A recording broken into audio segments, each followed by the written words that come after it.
For over 2,000 years, the linen relic, believed to be the burial shroud of Jesus of Nazareth, has been traced across empires through history. It wasn't until 1898 when a remarkable discovery was made, when the linen shroud was photographed for the first time. The negative of the photograph revealed the image of a man with a clear, impressive and majestic countenance. It was Jesus of Nazareth.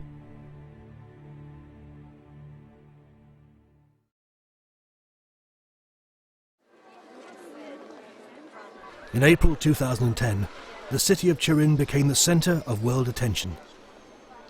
The 2,000-year-old shroud, which is now commonly known as the Shroud of Turin, was exhibited after 10 years at the Cathedral of St. John the Baptist in Turin.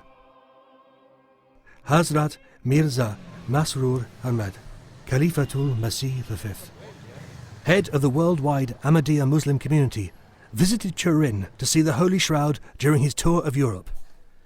It was the first time in the history of the Ahmadiyya community that a Khalifa was going to view the Holy Shroud of Jesus.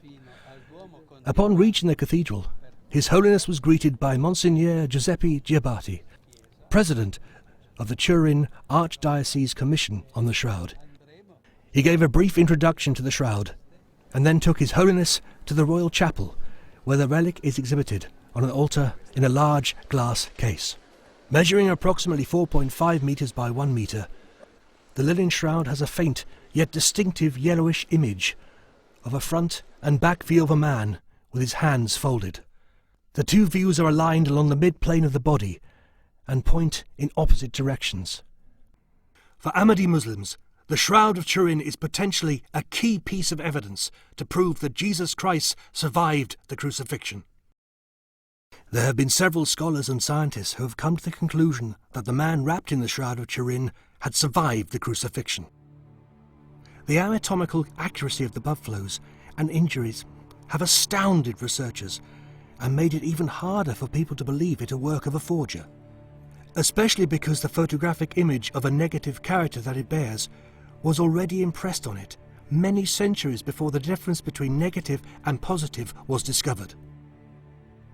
Another proof of the shroud's authenticity is the remarkable resemblance between the biblical accounts of the events of the crucifixion and the impressions on the shroud. So then Pilate took Jesus and scourged him, and the soldiers twisted a crown of thorns and put it on his head. Large trickles of blood can be seen around the forehead and scalp, which resulted from the thorns that were placed on his head.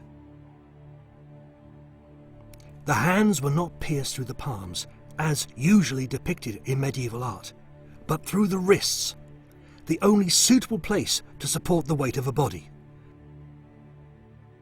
Another remarkable fact is that the hand shows only 4 fingers, as the thumb bends brusquely.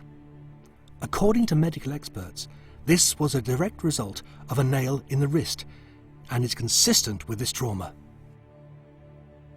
But when they came to Jesus and found him already dead, they did not break his legs. Instead, one of the soldiers pierced Jesus' side with a spear, bringing a sudden flow of blood and water. According to the Gospel of John, the image in the shroud shows neither of the legs being fractured, as they are seen intact. There are, however, scores of linear wounds on the torso and legs. These wounds are consistent with the distinctive dumbbell wounds of a Roman flagrum. There are also large puncture wounds in the feet, as if pierced by a single spike. The large bloodstain on the chest is also consistent with biblical descriptions. The heart's activity is sufficiently proved by the bleeding. This is a critical piece of evidence of his survival.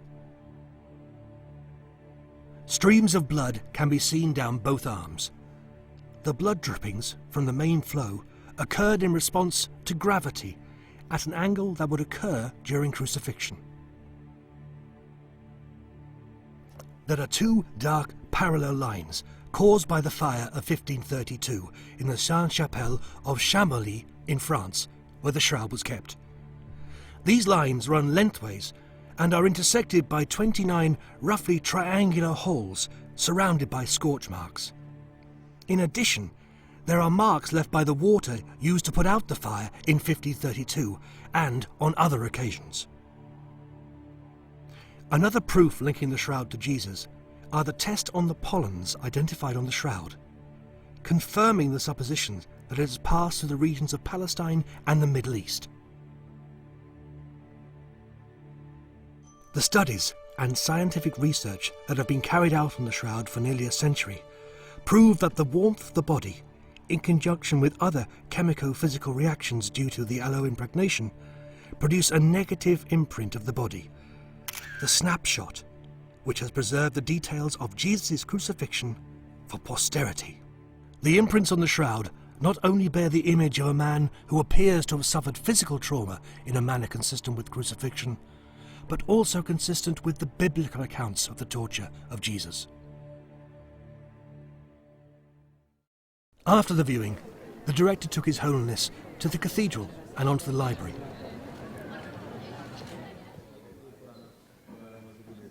His Holiness was introduced to their resident expert on Islamic knowledge. His Holiness was asked various questions, including questions on his trip to view the shroud. His Holiness was greeted most courteously, and conversation ensued. He told them the visit was spontaneously planned when His Holiness came to know of the exhibition.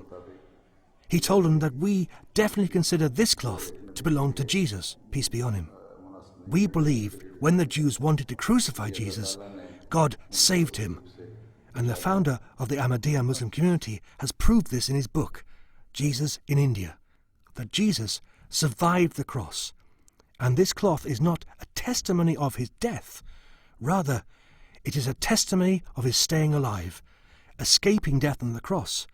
Therefore, it is a blessed cloth. His Holiness was asked if he too considered that Jesus had passed away in Kashmir. His Holiness explained that it was indeed the promised Messiah, Hadhrat Mirza Masroor Ahmad, peace be on him, who had proven this. His Holiness told them he considered it his good fortune that he could see the burial cloth. They mentioned the suffering of Jesus, and His Holiness told them that the prophets of God endured much hardship. In this age, the promised Messiah, too, endured suffering. और फिर हम यही कहते हैं वो जो suffering हुई थी उसका अल्लाह ताला ने इतना बड़ा रिवार्ड दिया कि अल्लाह ताला ने उनको लॉस्ट ट्राइब्स थे इसराइल के कश्मीर में भेजा, जहाँ जहाँ भी गए हुए थे वो उन सबको इकट्ठा किया, तबलीग की, दुनिया में ईसाइयत फैली। अल्लाह ताला ने वादा किया था मैं फैलाऊँगा, उनको रिस्क दूँगा, दुनियावी लिहाज से माला मार करूँगा। वो अल्लाह ताला ने उनको पूरा किया। उसकी उस सफरिंग का नतीजा ये है आज ईसाइयत जो दुनिया में है वो दुनियावी लिहाज से बहुत ऊंचे मुकाम पे पहुँची हुई। अल्लाह ताला के ख़ास बंदों को सफरिंग तो होती है, उसके नतीजे में अल्लाह ताला यानी कि खत्म कर देता है उनको नवाजता है। तो जो तीसरा से वादा किया था अल्लाह ताला ने उसके मुताबिक नवाजा। अब ये लोग जो इस मुकाम पर बैठे हैं, ये सारी चीज़ें हैं जो सारा दुनिया पे ये है, इनके ईसाइयत तादाद दुनिया में बहुत ज़्यादा है। ये लोग इनको जो इस वक्त ये मुकाम मिला हुआ है ये उसी सफरिंग का नतीजा जो है, उसके नतीजे में इनको भी बहुत कुछ मिला। ये तकाजा करती है इनसे भी कि ये हज़रत ईसा की सही तालीम को अमल करने वाले सारे ईसाई हैं, और ये क्योंकि इस मुकाम पर इनको रखा हुआ है यहाँ सही तालीम पहुँचाने की जिम्मेवारी है। तो मेरी दुआ है कि अल्लाह करे ये लोग हज़रत ईसा की हकीकी तालीम को दुनिया में ला सकें। He prayed that, may the Christian world accept that the Turin shroud is in fact a proof of a miraculous sign of Jesus escaping death on the cross. This was an historic event, not just in the history of Ahmadiyyat, but in the history of the modern world. This was the representative of the promised Messiah of latter days, observing the shroud that was used to cover the body of Jesus, son of Mary. Hadhrat Khalifatul Masih V is the spiritual successor to the promised Messiah, who was prophesied to appear in the likeness of and with the spirit of Jesus. It is not Jesus who would return in his own body, but rather that someone would appear in his likeness. That was the promised Messiah. Indeed, it was the promised Messiah who made the claim that Jesus had survived the crucifixion and travelled across the Middle East to Kashmir in India in order to complete his divine mission of preaching the word of God to the lost tribes of the house of Israel. Analysis of the shroud confirms these claims of Hadhrat Mirza Ghulam Ahmad, on whom be peace, and is a testament to the truth of Ahmadiyyat. As such, it was truly an historic and blessed occasion that saw the representative and Khalifa of the Messiah of latter days observe and examine the shroud belonging to Jesus, son of Mary, who had appeared some 2,000 years earlier.